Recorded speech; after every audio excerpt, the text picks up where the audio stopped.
Hi, I'm Tristan with Expect Solutions, and today we're going to be looking at adopting Microsoft Teams as your telephony system.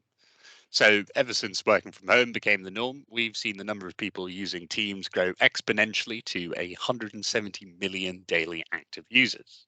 So, not that long ago, businesses essentially had a binary choice between SIP trunking or the old school ISDN network, with hosted telephony being a sort of forerunner to what we're seeing today with unified communications.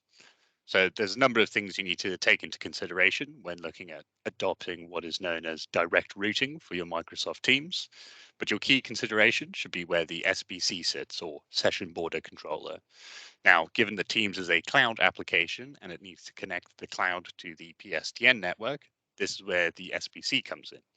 So there's essentially two ways that this can operate. Either you can get a dedicated SBC, and this can either sit on premises as a physical device or virtually in your private cloud. Or you can get a hosted voice solution with what is known as a multi-tenanted SBC.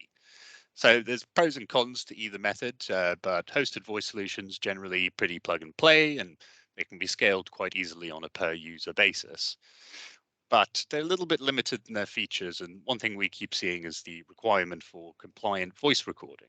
Now, this is where a dedicated SBC can be pretty useful, as they require SIP trunks to be set up to externally carry the voice traffic. And you can use these SIP trunks to connect to your voice recording specialist of choice, such as Redbox or Verin. Now, virtual SBCs, as the name suggests, can be hosted virtually in your private cloud, such as an Azure or AWS instance, and you can set up a central virtual SBC and connect up multiple Office locations using multiple subtrunks. Now, another key component to consider is licensing, but we'll be looking at that in further videos.